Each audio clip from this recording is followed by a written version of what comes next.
afternoon, my fellow Tottenham fans, and welcome back to the Irish Hotspur with your boy, Brig Dave, bringing you your predicted lineup as Tottenham travel to Craven Cottage in another London derby to take on Fulham. And it's very important that we get all 3 points here to get a nice chokehold grip on that top four. And we should be heading into this with a lot of confidence, especially off the back of pulling Aston Villa's pants down and spanking them on live national TV. And look, I think 3 points is a must. I do like cottage pie, and hopefully I'll be getting my spuds peeled on Saturday for a nice cottage pie for dinner. But look, we will get into it, and I'll give you the lineup that I think Postecoglou will pick to bring home all 3 points and put us in top four by the end of Saturday night. Guglielmo Vicario keeps his place between the sticks here off the back of keeping his 7th clean sheet of the campaign against Aston Villa and remarkably recording 100% passing accuracy. And we will need Vicario to be at his best on both sides of the games in terms of making saves and his ball distribution to take all 3 points here, and hopefully he can keep his 8th clean sheet of the season. At left back, Destiny Udogie is set to retain his place after a brilliant performance last week. I put him on one of my 4 man of the matches last week for the poll after the watch along. I thought he was absolutely sensational, and he recorded a 98% pass accuracy, which shows how good he was on the day. Now, in the reverse fixture against Fulham, Paulinho got away with tackle after tackle after tackle and didn't receive a book until late in the second half. Udogie made 1 tackle in the first half and got booked, which left him walking a tightrope for the whole game, and hopefully the referee takes it a bit easier on Udogie here in this game. I'd also like to get your thoughts in the comment section below. Is Destiny Udogie one of the contenders for Premier League Team of the Season? Get in the comment section and let me know. At right back, postman Porro retains his place in the starting lineup. A decent return last week against Aston Villa. Another player that I believe is in the hunt for Premier League Team of the Season come the end of the season. I think he's been absolutely sensational. 8 assists to his name from right back. However, I do think set pieces could become crucial in this game for us. I'd like to see us maximise our output from set pieces. We know what Fulham are going to do. They're going to sit in tight, look to block it up, look to make it difficult. So I do think set pieces could be crucial in unlocking the door. At right side of centre-back, the Argentinian assassin retains his place. Thought he was absolutely sensational last week, winning all 4 of his ground duels and keeping Ollie Watkins fairly quiet, a guy that's been on absolute fire this season. However, we are going to need Romero's leadership abilities to come to the fore here, and he is going to have to help Dragusin and guide him through the game because he will not have Micky van de Ven for this game. So Romero is going to have to keep a cool, calm head and display his leadership abilities here, but I back my guy to do that. At left side of centre-back, we know that Micky van de Ven is out injured. They're not expecting it to be a long-term injury, which is absolutely good. But I do expect Radu Dragusin to come in and deputise for him here. I thought he was absolutely brilliant off the bench last week, coming on the 49th minute, made 1 interception, I think 1 clearance, and got a couple of blocks in there as well. And by the way, there was a couple of times Aston Villa tested him behind, and he had the pace to match as well. He's a lot quicker than what I thought he would. But look, this is a perfect opportunity and an ideal opportunity for Dragusin, who has had to wait patiently for his opportunity. It's now up to him to take this, put on a display for Ange Postecoglou and the Spurs fans, and put himself in the mix 4 minutes towards the end of the season. Now into the number 6 role in midfield, and I call it the ticking heartbeat of the team. I do think the player in that position does dictate Tottenham's performance and the intensity that we play at.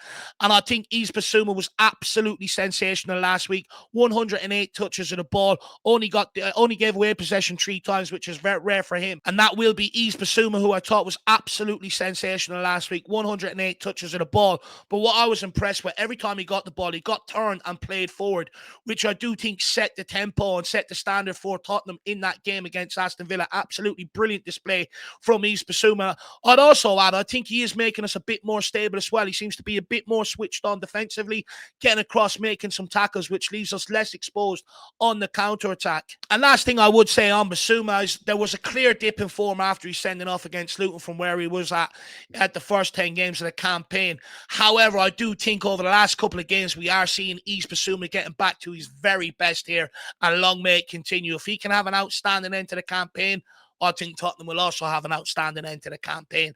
So a big performance from Yves Bissouma here. Let's go, my man. Now on to the right side of that midfield tree. And I have seen maybe some reports, some articles suggesting that Papa Matasara wasn't at his best last week, and potentially that Ange Postecoglou might be thinking about selecting Rodrigo Bentancur ahead of this game. However, I completely disagree with that. Although Sarr was not at his most best last week. I do think he had a really good game last week, getting stuck in, providing a lot of energy and a lot of legs around that midfield. But also, what an assist for the opening goal last week. What a ball in from him, off balance. How many times have we seen wingers attempt that, even at Tottenham, and not being able to do that down the last few years? What a cross from the guy, and it was put on a play inside the 6-yard box. James Maddison could not miss. And I'd also argue, the longer the season goes on, I think Papa Matsar is becoming an even more important cog in Ange Postecoglou's system. He's the only midfielder in this team that really does both sides of the game. He affects the game defensively, but also affects the game offensively. And I think he's been absolutely superb, and I'm looking for another big performance here from Papa Matsar boy. Now, moving on to the left side of the midfield tree, and it is the guy that's usually tasked with bringing the creativity to this team. And I will go with James Maddison, who, of course, did get on the score sheet last weekend. However, just hear me out on this, and I would like your opinions in the comment section below. I still feel like Maddison is nowhere near his best, and I still feel like he has a lot more to offer Tottenham Hotspur. And what I mean by that is, when you look at the way Luka Modric used to affect games for Tottenham Hotspur, get on the ball constantly, looking to spread play, could put balls over the fullback's head and stuff like that. Maddison, I still feel like I'm waiting for him to really sort of display that in a Tottenham Hotspur jersey. But I also think if he has hopes of getting on the plane in the summer for England's Euros, if he wants to get into the starting lineup, I think he has to bring a lot more to his game. I think he has to affect games a lot more and a lot more consistently. And what I mean by that is, you look at Jude Bellingham, look at the way he does it for Real Madrid. Nearly every single week the guy is on the score sheet or giving assists. You look at Phil Foden, the way he affects games every single week for Man City. I feel like James Maddison needs to get to that level if he wants to get into that England starting lineup come the summer for the Euros.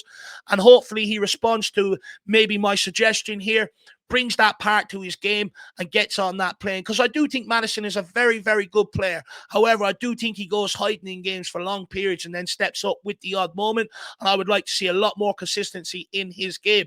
Let me know your thoughts on that in the comment section below. But saying that, Maddison has directly been involved in 9 goals in 8 away games in the Premier League this season. So if anyone's going to affect this game this weekend, it should be him. Maybe get yourself a sneaky little fiver on that. Moving into the front three, and I know a lot of people say left wing, David, so obvious Brennan Johnson has to start after his contribution last week and his performance. And I do understand that. However, let's not forget Timo Werner putting his best performance of the season against Crystal Palace, but was dropped for the game against Aston Villa despite coming off the bench and scoring. So that does leave Brennan Johnson and Timo Werner battling out for that left wing spot. And Werner did come off the bench to score last weekend, which puts even more pressure on it. However, I thought Johnson's performance last weekend from start to finish, full 90-minute performance, was absolutely brilliant from the kid. Constantly took the game to Aston Villa, which is what I've been craving for him to do. Get on the ball, look to beat his man, and utilise that pace that he has.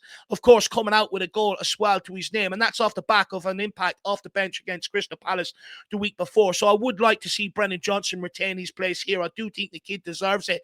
He's had to come through a lot of adversity, a lot of criticism from people like me, and the way of shutting us up is by putting in the performances we ask for, and he's definitely starting to deliver, and hopefully will make me eat a nice big portion of humble pie by the end of the season. So hopefully he does get rewarded here, and hopefully he puts in another great performance and continues that run of form that he is on. Now, moving on to right wing, and in my chat in the watch along at halftime last week, I've seen so many people say, get him off, he's not doing anything. Now, I'm one of them. I'm constantly trying to highlight to people what Dejan Kulusevski brings to this team. And last week, he showed that in the second half, was involved in 3 of the 4 goals. Absolutely sensational. I thought he was absolutely brilliant last week in terms of his work rate, his ball carrying ability, linking up with others, playing them into play, but also the physicality in the final third, looking to put the pressure on and turn the ball over. I do get where fans are coming from, that they want to see that on a more consistent basis from Kulusevski. He seems to do it for one game, then sort of go missing for 2 or 3 and then pop back up again. I do think that's the final element he needs to add to his game, is to become a little bit more consistent and affect games week in, week out, like all the top wingers do. However, what I would say, it was nice to see him buck the trend of players or dressing room in years gone by and actually come out and praise Tottenham Hotspur, praise what's going on at the minute, and also praising the manager. So good on you, Dejan Kulusevski, and hopefully you back it up here with another strong performance. Let's go, my ginger from Sweden. And then that brings me on to the main man up front. And interesting enough, Richarlison should return for this game. I want to know in the comment section below, Do you bring Richarlison back in and move Sonny back out to the left-hand side, or do you keep Sonny up front? Now, interestingly enough, despite scoring a goal and coming out with 2 assists last week, I did not think it was his best performances. However, the best players in the world, even when they're not at their best, they still affect games in big moments, and that's exactly what Son done, and he delivered. And I believe he's been involved in 20 goals in his last 21 appearances for Tottenham Hotspur, with 14 goals and 8 assists, which is absolutely incredible. If we could add 1 or 2 more players to that over the summer, I think we will be in for a title charge next season. But look, that's my predicted lineup that I think Ange would pick. Give me your predicted lineup in the comment section below. Give me your thoughts on some of the questions that I've asked you throughout. Let me respond to them, and also give me your score prediction and maybe your thoughts heading into this game. But guys, that's it from me. I'm going to get an early night ahead of a big game tomorrow. Hopefully we'll all see you back here for the pre-match build-up at 1 p.m. as we build up to the massive game. A big chance to put pressure on Aston Villa. They don't play till Sunday, so if we can put 3 points on the board, let's see how they respond to that. But guys, as always, come on you Spurs. In the big hands we trust. We never stop. Let's go.